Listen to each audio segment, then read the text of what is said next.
On this channel, I've covered tips on purchasing your first deck, how to bond with a new deck, and then some must-haves to get started as a tarot reader. Now that we have discussed and gone over those things in more detail, let's talk about actually starting tarot. And that can feel a bit intimidating. There are so many decks, there are so many spreads, and there's so many ways to interpret the cards. But I'm going to share some tips to help you ease into it, especially if you're on the more introverted side like me. So we'll cover some first steps and ways to make your practice feel personal and approachable. The first thing is to choose your first deck. And if you haven't purchased a deck yet or selected a deck yet, I highly recommend watching my video on where to start. I'll have it linked up in the cards. It goes into more detail about finding a deck that really resonates with you. But a quick crash course or summary on that video is to look for artwork that you love, that's maybe within the RWS system, or maybe just choosing a classic RWS to start with, watching flip through videos to see the deck in action before you do purchase. For today's purposes, I'm going to have my RWS Centennial here on hand. And then the second thing is to get to know your deck. At this point, you should be a little more familiar and bonded with your deck. Again, I've covered this in more detail in the above video, but some essential ways to bond with a deck really quick here are to flip through the cards, noting your first impressions, to shuffle and handle your cards, start doing daily draws, which is tip number one actually for this particular video, so let's hop right into that one. So pulling a daily card can help you feel less overwhelmed, in my opinion. You don't have to feel pressured to dive into complex spreads as much as they are really aesthetic to look at, and I don't know, just blow my mind. I love seeing people's spreads. You also don't have to know every card meaning as well. You don't have to have anything memorized. Starting simple and small is meeting yourself right where you're at, which is truly where the magic of tarot begins, at least in my opinion. Daily pulls help you ease into tarot and begin to build a habit while learning the cards one at a time. You really get to zero in and focus on each card without the other distractions of other cards and bringing in oracle and everything like that. You don't even need to ask a specific question per se for a daily draw. You can keep it super general, such as what energy is surrounding me today? What should I focus on today? Those are two really great general questions. I did have an example here for the Hermit, and I picked the Hermit because 2025 is the year of the Hermit. So for example, if I were to pull the Hermit for my daily draw, I could interpret this as needing some quiet reflection time or alone time today. A message that I think really resonates with introverts as well.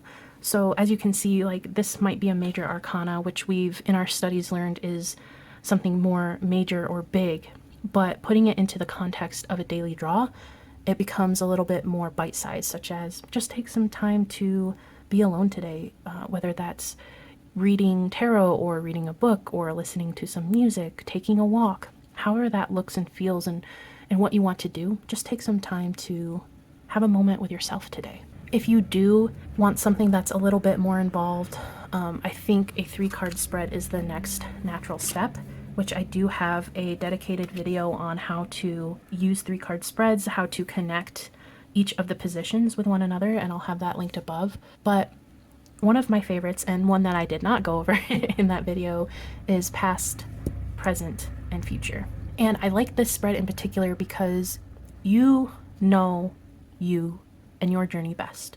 You know your past, you know what's going on presently, and you know where you're wanting to go. You could also try challenge, advice, outcome if you're seeking an answer to a specific challenge or a problem maybe that has popped up, which will put it into context into your daily life. And I think that's really helpful just starting out because you kind of have a foundation, right? You know that in the past maybe you've been a little bit too quiet, too submissive, you haven't used your voice, maybe you've sunk into a little bit of a depression, but you're trying to take that lesson and really sit with it, right? You're trying to gain a new perspective on why it is you sunk into that depression, so that maybe in the future you won't be so careless in maybe you can recognize it a little bit better. You can understand the signs. Maybe when you are pushing away things that normally give you joy, that's a sign that you could be sinking back down, right? So that's just a really quick hit example of how to pull what you know into a 3-card spread and really utilize that as a tool to gain knowledge about the cards and the meanings. These spreads here, the daily and a 3-card spread, they give you just enough to work with without feeling overwhelming, in my opinion. But there's no need to analyze every detail of the card. Just start with your first impressions and let your intuition guide you, just like how I did in, I don't know, what was it, 30 seconds, just describing a scenario here, and a little reading. The next tip, if you will, is to journal. Journaling is a great tool, specifically and especially if you're introverted. I think you can resonate with this a lot, because learning tarot with journaling, it allows you to quietly reflect and process your thoughts in a way that feels natural or personal to you. I think that was one of the best things that I could have done in my own personal practice, is really start journaling about it, because I already like to write. I already had been journaling for many years, and it was just a natural progression to do that with my tarot practice. And if you are newer to journaling, perhaps you can start by asking yourself a few simple questions about the cards you pull. If you're feeling stuck and you don't really know what to journal about, you can use these prompts. What symbols stand out to me in this card? And then you can go look up and explore them. How does this card relate to my life right now in the present? And what further questions do I have about this card? What am I curious to know? For example, if you pull the 2 of Cups, you might want to write about the relationships or partnerships in your life and how they're showing up right now. Sometimes I even like to get creative with my journaling. For example, I've started to kind of art journal a little bit, and this is my monthly oracle card pull journal. Just bringing in some little ephemera pieces here and there that I feel matched to the month and to the message here. Just a way to kind of bring in some art with your journaling, some creativity with your journaling. You can draw in your journals or write an affirmation that's inspired by it. For instance, for our example here of the 2 of Cups, a good affirmation might be, I welcome harmony and connection into my life. Because the 2 of Cups is exactly what that's about. It's about coming together and feeling connected with something or someone. Ultimately, journaling is a private space for you, your thoughts, and your feelings. So it can be as messy or as polished as you want it to be. It's your practice, and you can do what you want, which is the beautiful thing. The next tip I have here is probably one of the most important things, and something that I have said in other videos, but I'll reiterate it here, is that as a beginner in your tarot journey, it is okay. I promise, it is okay to go at your own pace. This was definitely a huge mistake that I made when I first started out, because I overwhelmed myself with the pressure to know every card meaning in a set amount of time. But as I've grown as a person and I've grown in my studies, what I've learned is that tarot is truly an endless subject. There are always things to learn about, and it takes time. It really takes time. And just because you can memorize the card meanings doesn't mean that your studies are over. You don't need to know the meaning of every card right away, or use every kind of spread, or even read for others right away if that's something you're interested in, or ever. You don't have to read for anyone else ever for that matter. But if all you do is pull a single card even once a week, that's still a practice, and it is still valuable, and you are still learning something new every time you pull a card.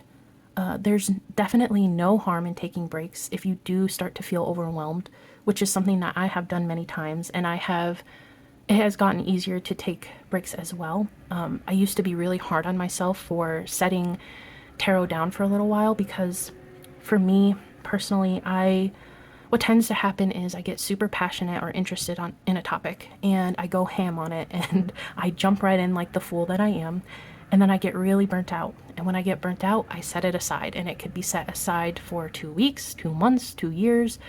It really just depends. So I was really hard on myself because I didn't want that to happen, because I was investing a lot of time. Now with a collection, I've invested a lot of money into my practice here. But if you are truly interested in learning tarot and having it become a practice in your life, it will always be there when you're ready to pick it back up again.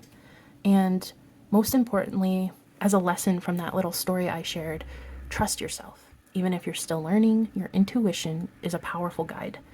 and your interpretations are valid, even if you don't have as much experience with the Page of Pentacles, which is a really great example because it's a court card, and court cards can tend to give people lots of issues. They're just a different thing to understand in the tarot, but even your first intuition about this card, whether you know a lot about it or not, is just as valid as important as the textbook meaning. And over time, as you work with the cards, your confidence will grow more and you will relate to these cards in deep personal ways, which is awesome. Another tip that I have is finding the right resources, which can take time, but it can make all the difference. There are a couple that I found right out of the gate that have been really wonderful for me, which have been books. One of them is 78 Degrees of Wisdom by Rachel Pollack. I think this is a classic read. I think everyone should read this book in the tarot community at some point or another. But this one and The Ultimate Guide to Tarot by Liz Dean, I don't have a physical copy of that anymore, but I'll pop up a picture on the screen. Those are really great for diving deeper into the card meanings and starting to play around with some spreads. I have read through both of these and I feel that they are very beginner friendly. 78 Degrees of Wisdom is really what introduced me into the Fool's Journey and seeing it as an actual journey that someone is going on, and that really put into context more understanding of the cards for me, especially within the major arcana, but then also following that journey theme into each of the suits, because each of the suits has its own story, its own trajectory that it's telling. So learning that mindset and learning that overall was really vital to my understanding and like clicking more with the tarot. And yes, I do still reference both of them today. I just have the other one digitally now. Another way or another resource that is really cool and really great is watching flip throughs of decks or insights on YouTube. It can definitely help you learn more. So I don't know, I've watched so many, but there's Lisa Pepez's channel, which is a really great resource for beginners just starting out. Lisa has a great way of teaching. She's really great with people. So if you don't know of Lisa already, go find her channel. She has playlists upon playlists for beginners, but just finding someone that you connect with and you can learn from. And any question is a good question, and you'll likely find it. You'll likely find an answer on YouTube. And then that ties into finding an online community. If you prefer to learn tarot in a quiet way, but you still want to feel connected, check out a tarot forum. You can find them through YouTube channels again, or apps like Labyrinthos.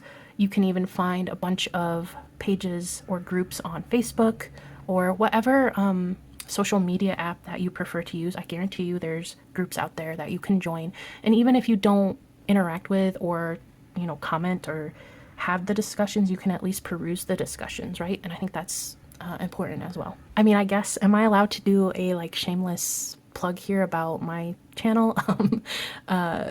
You know, I don't know.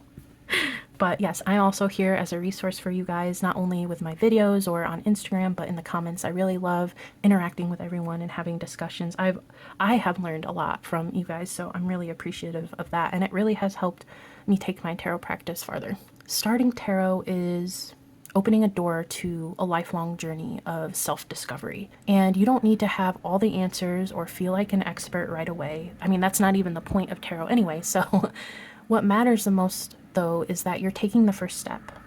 Remember that tarot is a conversation between you, your intuition, and the cards. It's about listening to yourself. It's about reflecting on your life and trusting the messages that you receive. Even the Tower. I mean, every time I pull that, I'm in denial about it. No one wants to recognize that the Tower can be a good thing, right? Trust that the message is there for a reason, even if you don't want it to be there. If you found this video helpful, I'd love to hear about your tarot journey in the comments.